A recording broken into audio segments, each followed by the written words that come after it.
Hi, I am Jolene from Best Vinyl Cutters. I am so stoked to show you how to make one of these really awesome knockout tiles. So right about now, it is Mother's Day coming up soon.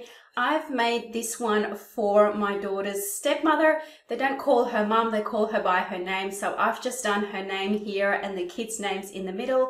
Now, as a disclaimer, I'm not the wonderful person that came up with this craft. It's been shared all around Facebook. However, there's a lot of questions about how to make it. And so that's what this video is for, just to walk you through step by step how to actually create one of these really cool tiles.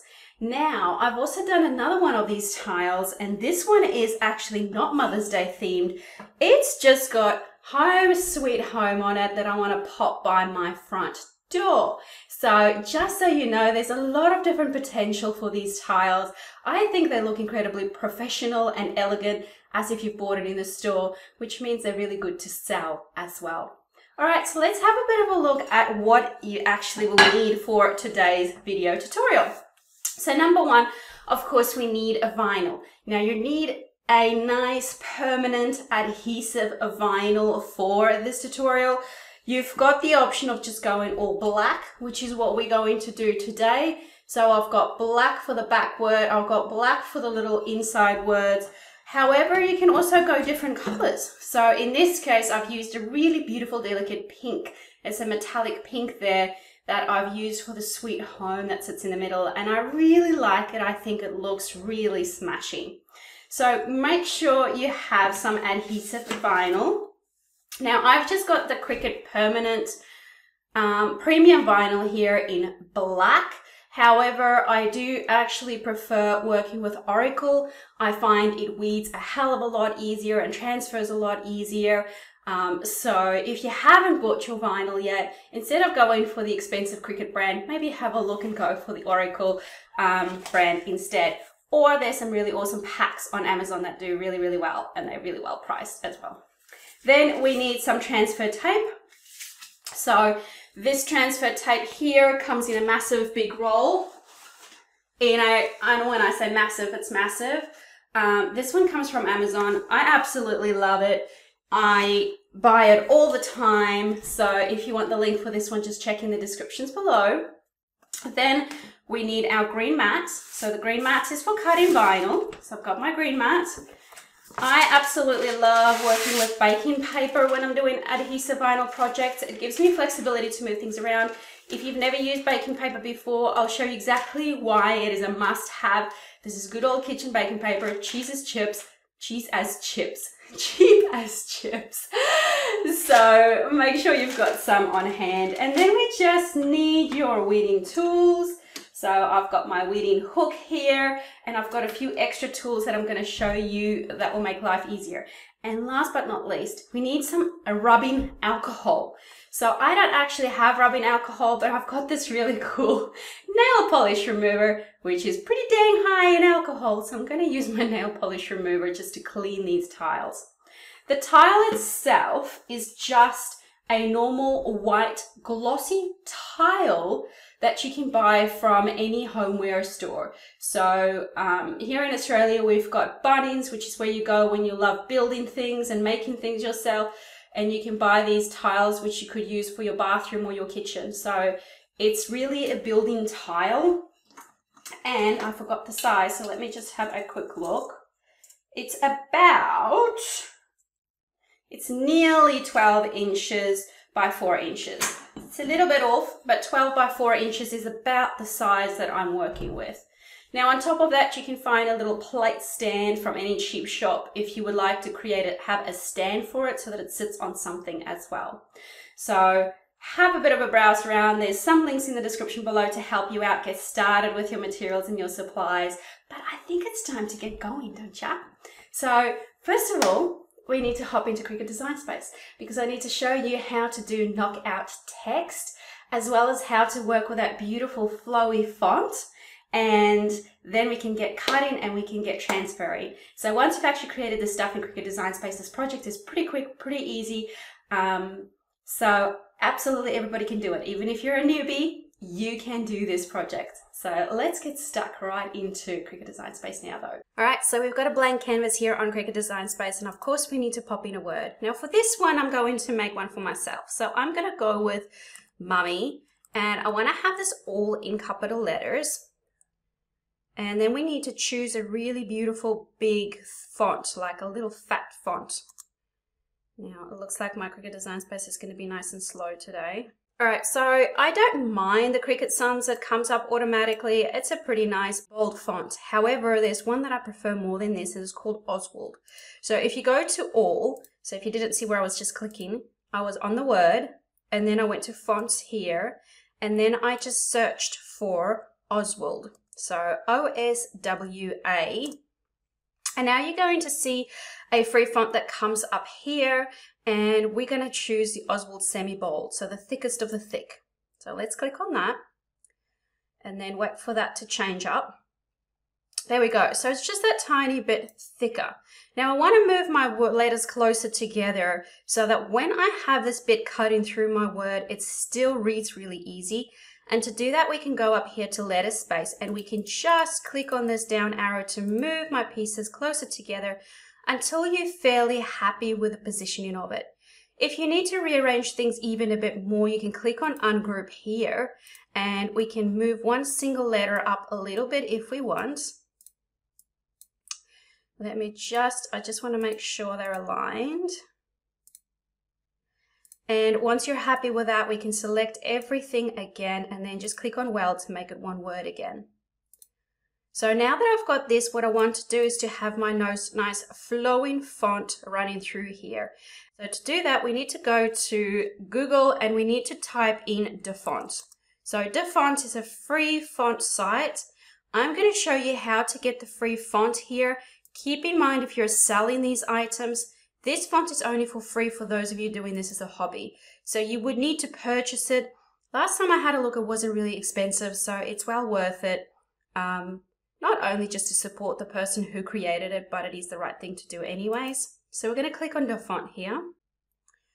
And from here, the font that we're going to work with today is called I Love Glitter. It's the most popular font for many years in a row. This one just keeps winning.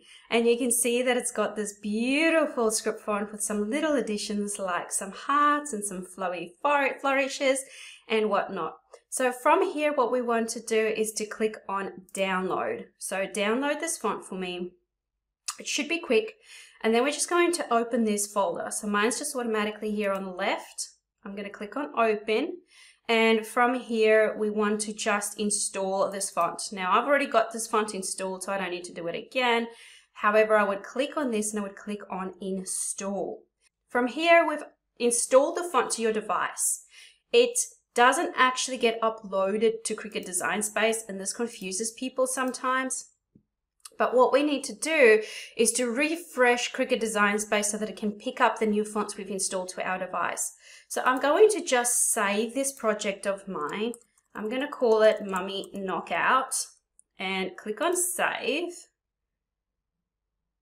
And what I want to do is just to refresh this page. So I'm going to go to view and I'm going to reload my page so that I make sure it reloads the new fonts that I've installed to my desktop. Now we're going to go back to text again, and this time we're going to type the names of the kids. So to do the nice little extra flourishes and things with, this works with I Love Glitter. So if you don't have the I Love Glitter font, you might have to use something like Character Map on your computer. However, if you're following along with me, you can use a closed bracket that looks like this, and then we're going to type the names. So my eldest is Katie. Let me just move this so we can actually see it though. Then I'm going to go underscore, so a little line that looks like this. My middle daughter is Lily, and another underscore, and then I've got Avalee. And as you can see, I like not having capital letters for these words, even though they're names. It's totally up to you and your preferences though. And I'm just going to have a closed square bracket here. And then what we need to do is to change our fonts. So we click on fonts, we go to glitter. So you should have the glitter, I Love Glitter Should be installed now. Click on that and have a look what happened. Ta-da! So now we've got these really cool little flourishes and hearts in between our names. But we have a big job here because we need to move everything closer together. So number one, use your letter space again to get these letters closer together to connect up as much as possible. And then what we're going to do is to ungroup them, and we're just going to manually make sure everything is nicely connected. So I like to zoom in close here so that I can make sure we don't have too much connection. See this little flourish here? You can see it's just peeking out of the K here. That's going to give us issues when we connect it. So I need to move this back a little bit. That's better. The A is not quite connected, so I'm just going to go forwards.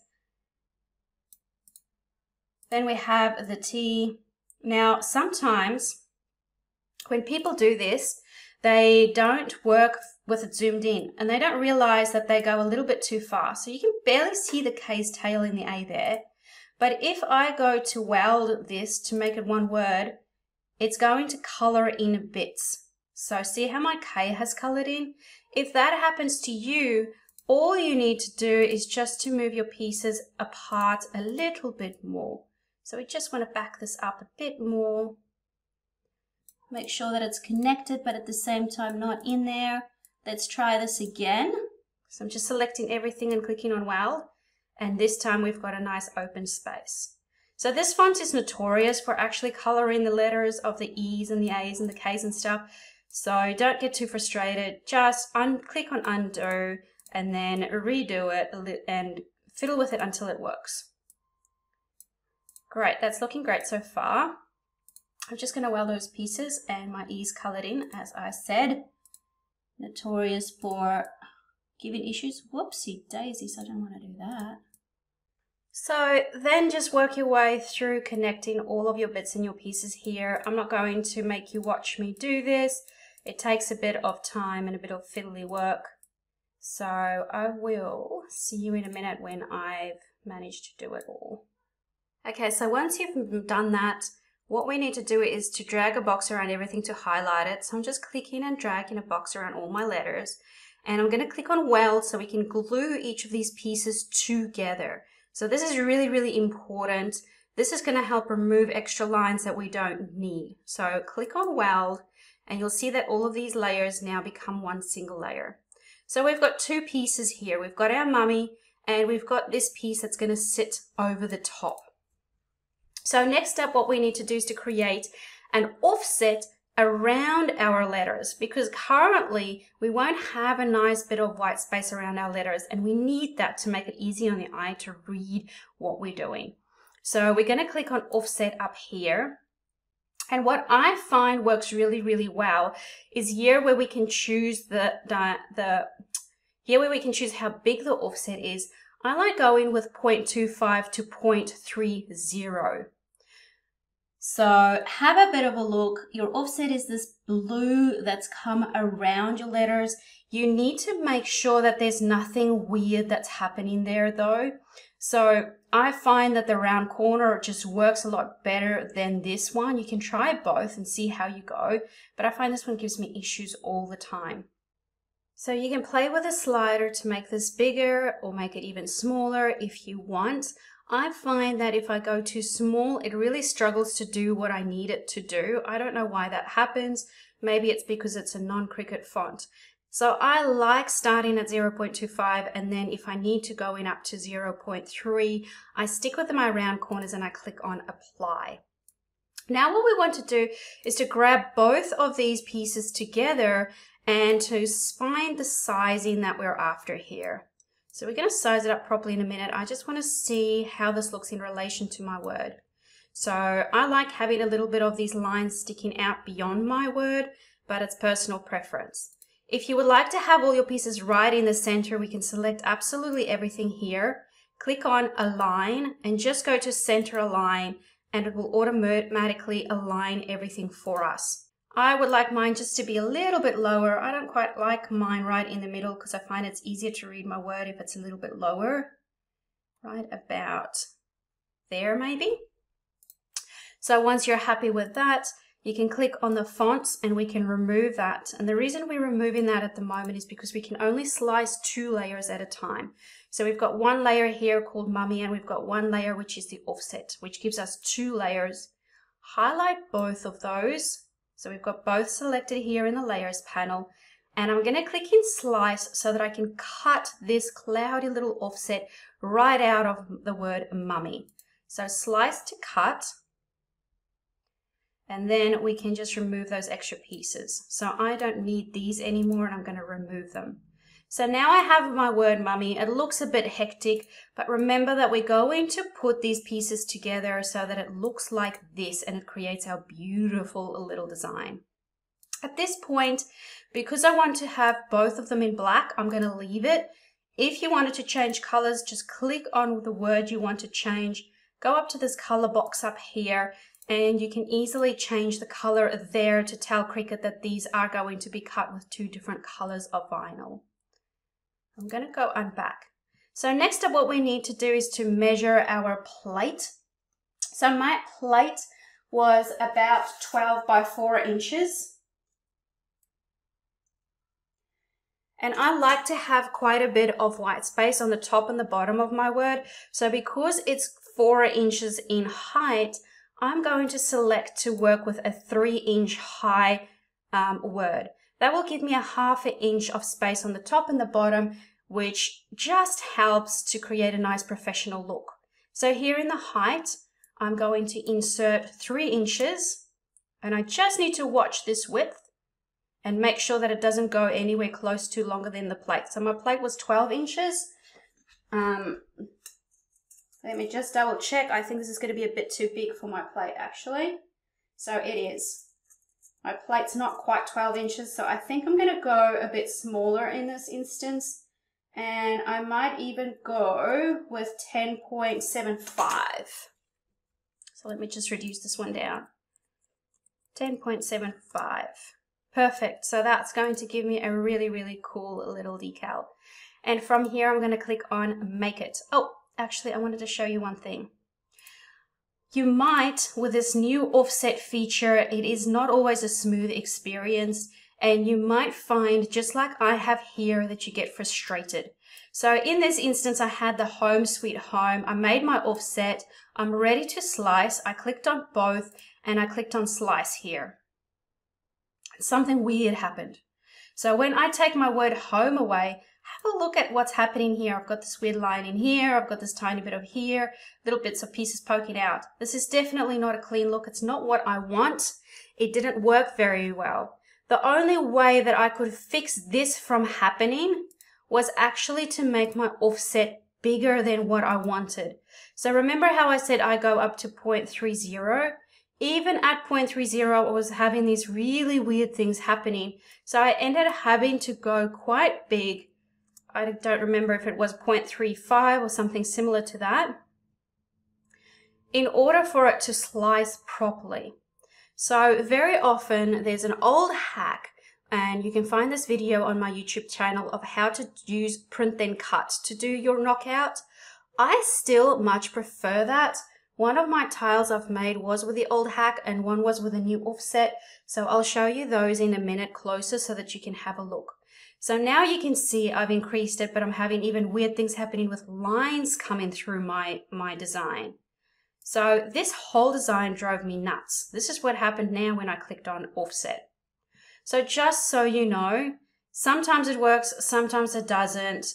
Hang in there if it doesn't, or if you get really frustrated but you're set on making this project and this keeps happening for you, go and have a look at our print then cut hack for knockout text, because it is a lot less problematic. It does work a lot better.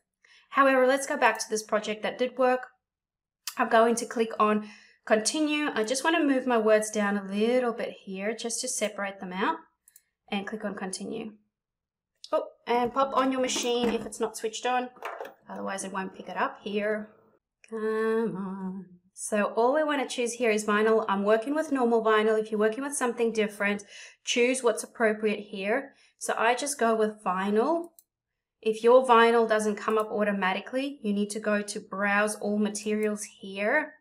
And then from here, you can just search for vinyl. and find it that way.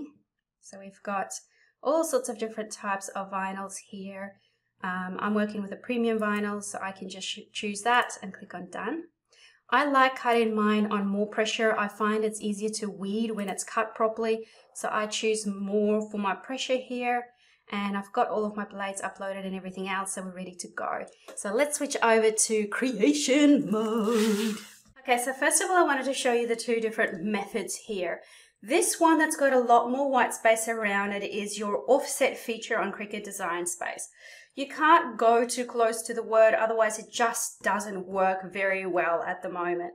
I still love it. I think it's much easier to do if it works for you. However, as you saw with my home sweet home, I really struggled to get that offset feature to work. And so what I did was the old school method of the print then cut hack. And as you can see with print then cut, you've got a lot less of a border around your word. So there's a lot less white space. In a lot of ways, I think this looks a lot more professional, but they're very unique looks. But either way, you can get a tile created. So if you're frustrated with offset, go and have a look for this video. Now, what I can also say before we hop in here is that once you create your project, you'll often have bubbles. I don't know if you guys can see the bubbles in this one, but there's teeny tiny little bubbles in the letters. And these typically disappear within 24 or 48 hours. So before you start playing with the bubbles and trying to poke them with needles and going crazy, let them sit. This one's bubbles mostly have fixed themselves up. There's a few that I might have to fix up in the end, but let it sit before you get too frustrated. All right, so it's time to get into this. And what we're going to do is to prepare our tile. So we've got a blank tile here, and I'm going to use my nail polish remover, which should be rubbing alcohol, but that's okay. I've got an old rag, and I'm just going to give this tile a quick clean, and just so that we can remove any oil residue on it. So we've been touching it quite a fair bit, and I need to make sure that there's nothing there that's going to prevent my adhesive from sticking really, really well. So I'm going to give this a quick clean and then set it aside, or give it a dry if you have a cloth nearby that you can dry it with as well. Okay. Perfect. This is a glossy tile, which sometimes makes it a bit more tricky to get some of the things to stick nicely. So you want to make sure that you've got it as clean as possible. And yes, I've got a really grubby towel here. All right, so from here, it's time to get our vinyl prepared. Take your plastic off your mat. And if you're very new, you need to keep that plastic so we can pop it on after again. And grab your vinyl. So I've just got a black vinyl here. It's a permanent vinyl, so it's glossy, and I'm going to pop it on my mat with a shiny side facing up. And you can just use your hands, or you can use a brayer to just smooth this out nicely. And pop this into your machine, of course. Click on this arrow button that's flashing for you. Next, the C button will start flashing to tell you what to click next. And we're just going to cut away. So I'm not going to show you while I'm cutting. I am just going to skip that bit, and we'll get back together with my cut pieces.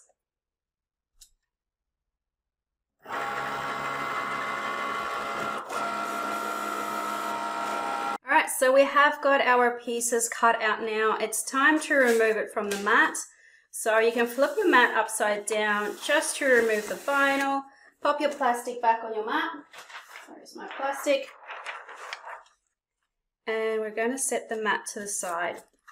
Now, for this tutorial, I think it's incredibly important to keep your elements as straight as you can. It's going to help to apply your design to the plate in a straight manner, which I think is crucial here. So what I've got is the Self-Healing Mat by Cricut. They're actually not expensive at all. So if you don't have one, look at next time you're purchasing something and you're spoiling yourself, grabbing yourself one. It's so worthwhile. I can use the lines on this mat here to make sure that my vinyl is straight. I've got a metal ruler here, and what I've got is a fabric cutter. Now this is the Cricut rotary cutter. You can get cheaper ones from the shops. It really doesn't have to be a Cricut one. They're quite pricey from Cricut and it's maybe not necessarily worth it. So if you want to use this one, you have to like push this button down, which is going to bring the safety plate down on the back like that. And then when you're done, you can press the blue button to just lock it back. So if you have kids like me, this is really, really important. So make sure this is switched on. And then what I want to do is I'm going to use these lines that I've got on this mat to make sure that I am cutting straight. So I'm going to line it up here with my little stars that I've got. And I'm going to use my rotary cutter to cut. So I find that with scissors, I don't always do a good job. And when I'm in a hurry, I don't even try and keep it straight, and that's often a mistake. So I've got a really, really straight piece here, and this is going to be so much easier to work with. I'm also just going to trim off a bit of the excess here at the end.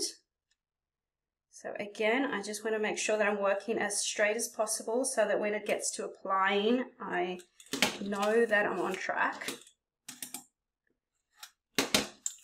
Great. And then of course what we need to do is to weed it. So weeding means removing the vinyl pieces that we don't want. I've got a weeding hook here from Cricut. You don't need one of these. You can even use your fingers when you're working with bold designs. With little designs, that's more a bit complicated. Or a needle. I can't hold a needle for that long. My hand starts cramping up. So I really love a proper tool here. Again, it doesn't have to be a Cricut one though. So grab the corner.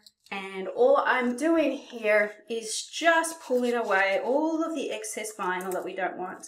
And because it's such a big, beautiful, bold word, this is really easy, which is nice. Okay, and then we have Mummy is ready to go.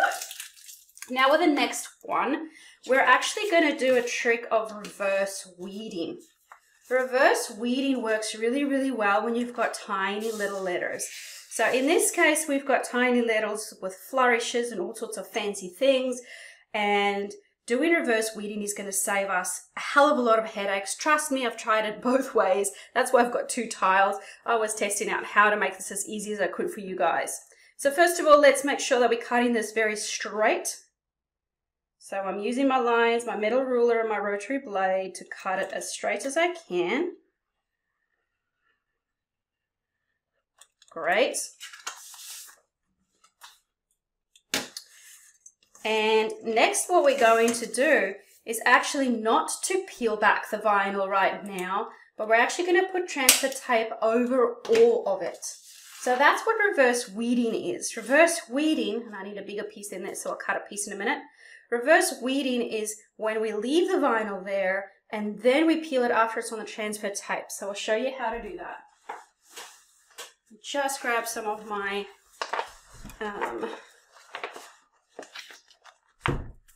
transfer tape here. Okay. And of course we want to make sure we've got a big enough piece. And again, if you can, if we can cut this straight, it's going to help you a lot. So take the time to cut this as straight as you can. I promise you it's going to pay off. Okay. So I don't mind if my transfer tape is a fair bit bigger than my vinyl. You're not really going to save that much by trying to trim it closer anyways. Whoops, I didn't cut this properly. There we go. And don't forget, if you're using proper decent transfer tape, you can reuse this tape multiple times. It's not a one-time thing. This one here I've used quite a few times already. So keep your backing paper so that we can place it back on there afterwards. If you're using contact tape, you won't get as many uses out of the contact tape, but you can try to use it a few more times as well. I like to buy proper stuff because I find I can just reuse it so many times that I don't really think it ends up being that much more expensive than the contact paper, which gets fewer uses out of it. So what I want to do, I just want to make sure that I'm putting this kind of in the middle of my transfer tape. because I'm going to use this transfer tape for both pieces, so I want to make sure that it's big enough for the bigger one. So I'm just fiddling with this a little. It doesn't have to be perfect at this point. Holding the transfer tape in my one hand and now I'm struggling here. Okay, hold on, let me just stick the transfer tape down for a sec. And again, if we can use these lines on our mat, if you can see, I'm using the lines on my mat to make sure that my pieces are as straight as possible. It really is going to help pay off in keeping your things straight. So try to keep it straight. That looks pretty good. I'm going to use my baking paper because I don't want to pick up the back word. And I'm going to grab my transfer tape and I'm going to just lie it down as straight as I can. So once again, I'm using these white lines to help guide me to get this as straight as I can. And I'm going to pick up this word. Okay, that was fiddly. It's going to be worth it, I promise. All right, so now we have the kids' names picked up and I'm going to use my scraper to make sure everything is stuck properly. So I'm just scraping here. I'm going to do the front and I'm going to do the back. These letters are really fine, which means there's not a lot of space, like surface area for the stickies to stick to. And that's why it's such a nightmare to work with, but doing it this way really helps, makes it super easier. So I'm just going to turn it around and do the back as well.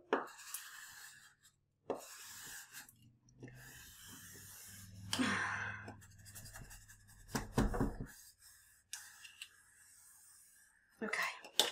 And then what we want to do is to peel back this white layer and leave all of the black on there. Sometimes I find, where is my weeding hook? But I just need to help it start off a bit.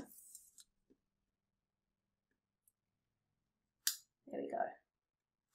Okay, so you can see I've got everything on there, which is not what we normally do, but this is what reverse weeding is called. If anything picks up that you don't want, just slow down, rub it again if you need to, but mine's picking up really well here. So now we have everything stuck on here, but what we're going to do now is to peel back this excess vinyl and hopefully the fine letters will stay behind. So grab your weeding hook if you need to help these black letters just to start off being stuck.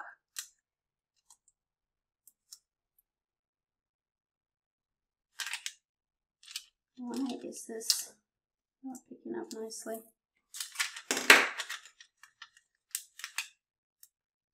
Okay, there we go. So you can see that peeling it back now, my word is stuck there. Just go slow though, because these letters are really finicky, they're tiny.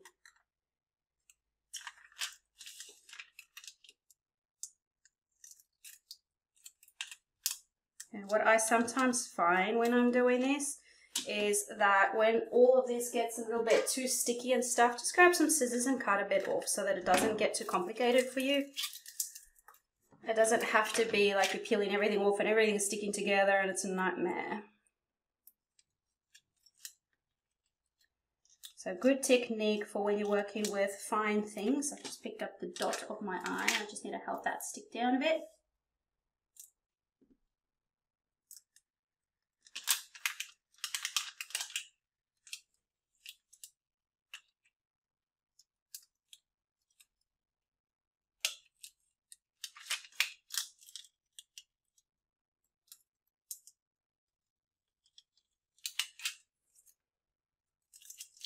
Okay, so once you've done that, you obviously need to pick out the inside bits and pieces of the letters.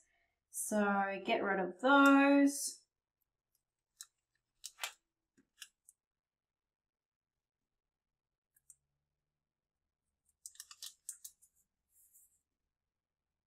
And then we have our reverse weeded letters. So this is a lot easier to do in comparison to doing it the other way. So keep that in your tool belt, reverse weeding for tiny letters for the win. So now you're ready to go ahead and actually apply this to your project that you would like to work on. So I'm going to grab my word mummy here, my knockout text, and again I'm going to use my lines on my grid here to keep everything as straight as possible. But I'm also going to grab my baking paper and apply this over the top so that I can have some wiggle room here to move things about. So I'm going to make sure this is straight. So I'm using my lines. So remember, with baking paper, you can lift things up and move things around and it's fine. And that's why I love working with it. Now I have a little bit of transfer tape hanging over the edge of my baking paper, and I'm going to use this to stick it down when I have everything in position. So you need to make sure that you've got some sticky hanging over the baking paper as well. So because I have it on baking paper, I can move this around and play with it a bit until I have everything perfect. Let me just move this back into straight lines. So using these grids to make sure I've got it straight, and then playing with this so that I can make sure my positioning is spot on. Great. So when you're happy, remember the sticky edge that we had hanging over the bottom?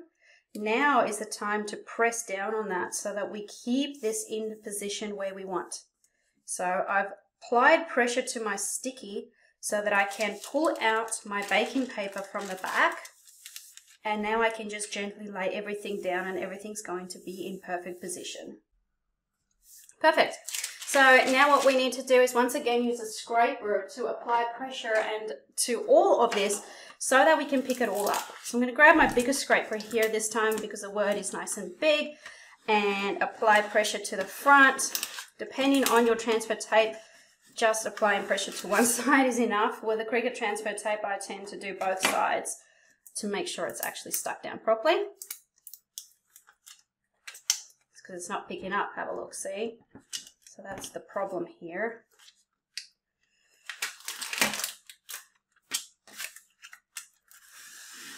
Okay.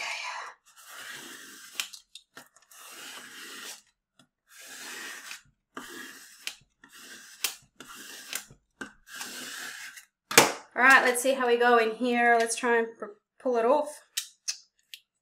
All right, here we go. Oh, a little bit here that didn't stick.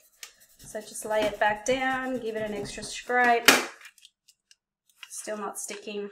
That's Cricut transfer tape for you. There we go. I'll just nudge it myself.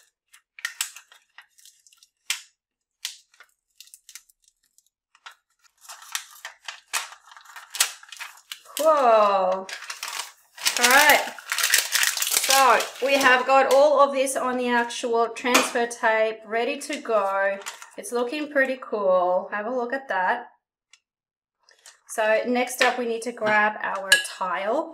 And again, I know I say this a lot, but make sure it's straight on your table. Grab your baking paper, and again we want to make sure that a little bit of this is over the edge of the baking paper. So again, I have a little bit of sticky here over the edge so that we can stick it down on something. Find a nice straight line for your tile. Now, all we have to do, because everything is so nice and straight, is just to kind of eyeball the middle of this plate, which looks like it's going to be about, no, let me grab a ruler. So find the middle. Whoa. Sticking already. So I want to make sure there's even amount of space on the edge of my little tails here. So that's like 1/2 inch. And that's just under 1/2 inch. That's not bad.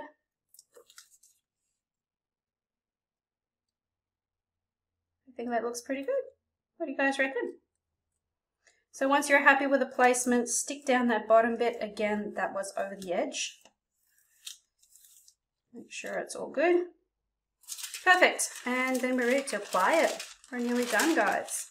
Whoopsies.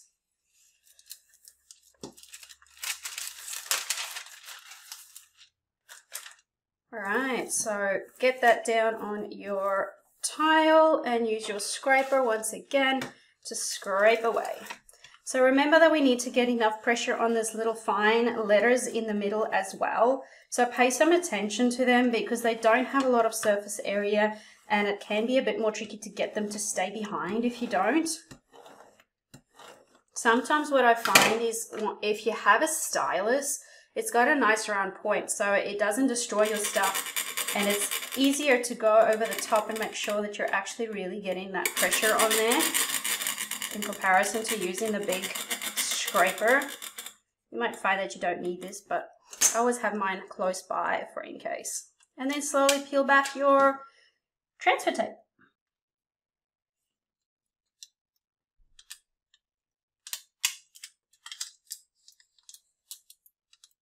Okay, there we go. Getting somewhere now. So just go slow for in case something hasn't stuck. Whoops.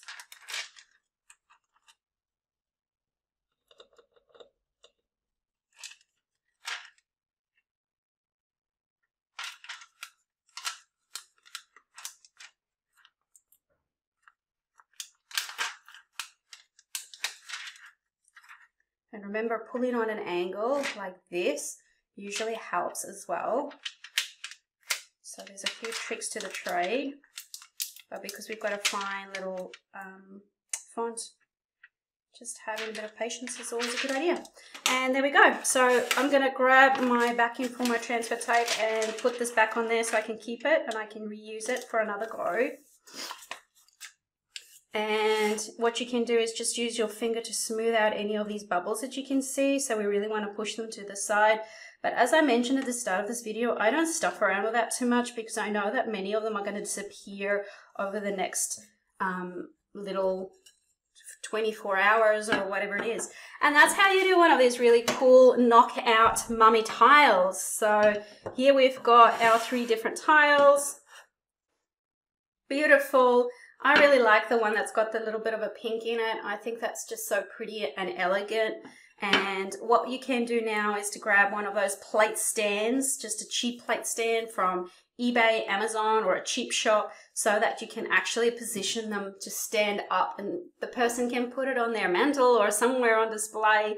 But yeah, I've made one for the kids, or I should say my middle daughter made one for her stepmother. I just helped her out so that we can gift one for Mother's Day. And then I've got one for myself and one for the front door. And it's so much fun to play with these tiles. So I hope you really thoroughly enjoyed this little tutorial, that you now know exactly what to do and you have the confidence to go out there and make one of these yourself. You can find some links in the description below. And of course, we've got loads of other videos on YouTube that you can follow along with as well. So until next time, bye for now.